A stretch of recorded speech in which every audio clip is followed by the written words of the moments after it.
there, this is Christy Lewis from Dostoevsky in Space, and today I have the We Ain't Getting Younger book tag from the Codex Cantina. It's an original tag. If you haven't checked out the Codex Cantina channel, what are you doing with your lives? I have a fond soft spot for this channel because they found me right after I put my BookTube newbie video up. They were one of the very first literary channels that paid any attention to mine, and I don't know if they pioneered it exactly, but doing short story read-alongs the way they are, I just love that idea so much. And you know, they're hilarious. This is a tag for Krypto's birthday. He's turning 40, or probably has turned 40. I'm quite happy to celebrate your birthday, Krypto, especially with these hilarious questions. Oh my gosh. So why don't we get started? I'm gonna have to actually read these instead of memorizing them because, yeah, I'm sorry, they're kind of long and I don't want to miss anything because they're funny. Here we go. Question 1. Well, it's proven that too many birthdays can kill you. The amount of cake we can eat is still under debate. Word, I love cake. Name the most recent book that gave you a sugar/book high. That would be Hester by Margaret Oliphant. That book was like candy, and I had to set it aside briefly, I hope, because I'm just doing a lot of reading in these next 2 months, and hopefully I can fit it in there somewhere. But it turned out to be longer than I thought, and the plot started dragging a little bit, but oh my gosh, I could not put this book down. Question 2. Sometimes we get older and wider instead of older and wiser. Name the longest book you've ever read.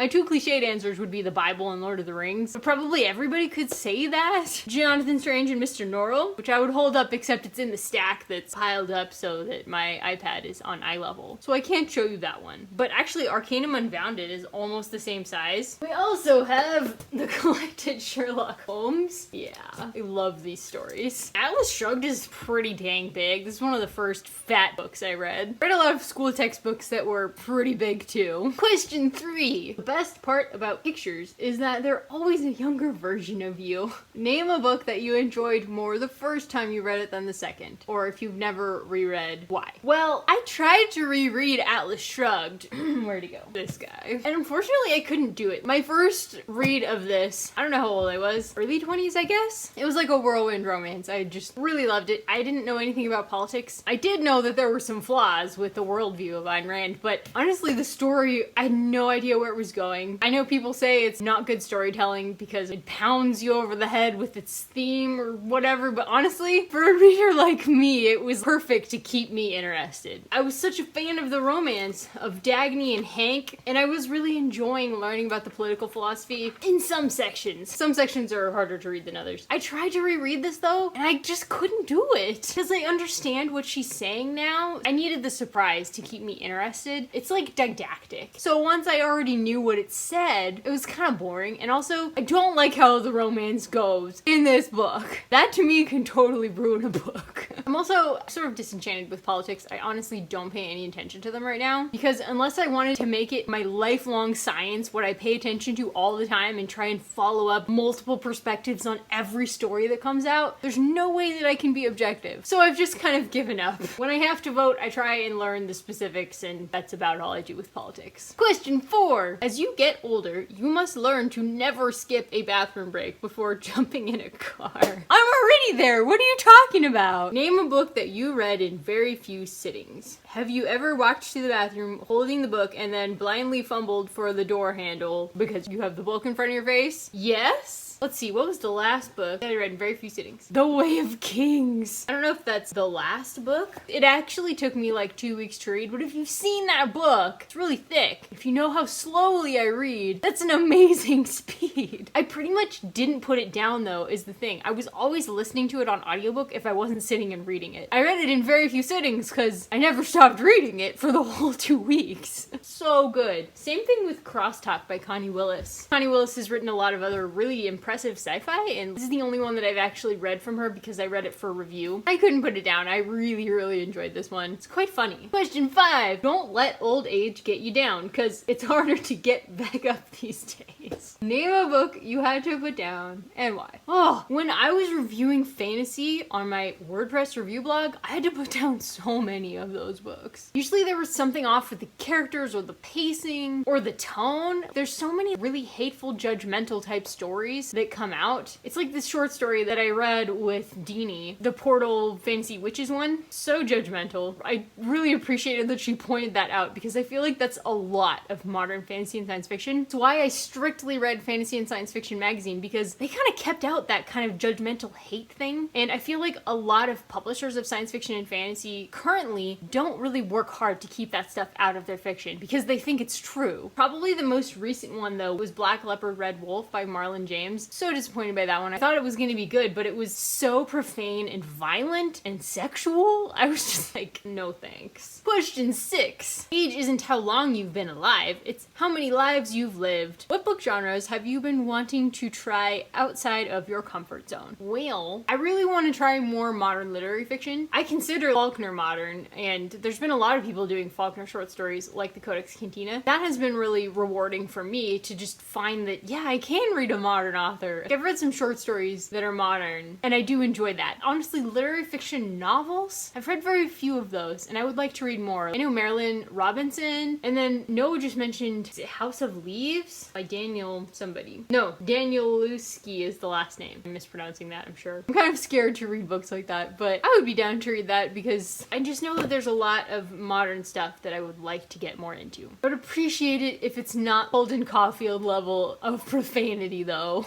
Question 8. Peer pressure seems to decrease as you get older. Where did all your friends go? Name a book that you checked out because of peer pressure. Were you happy to have tried it? Well, I originally picked up The Hunger Games, which I don't even have the first one with me. It's out in the living room, but I picked these up originally because everybody was reading them. So glad I did. I thought they sounded weird. When I first heard the premise, I was like, I don't think I would like that. But I was helping my friend Amy with the teen program at our library, and I was like, well, that's most popular with the teens right now, so I should read it. I'm so glad I read it. It was so good. Most books that I pick up because of popular hype, young adult books mostly, I'm not really a fan of. Usually because they're bad romances, or at least they have bad romance plots in them. I just feel like this one was done pretty well. There is a romance in it, but I think it's metaphorical. It's supposed to be Katniss choosing between revolutionary fire and pacifism. That's kind of how I read it. I was surprised by the romance at the end of this one.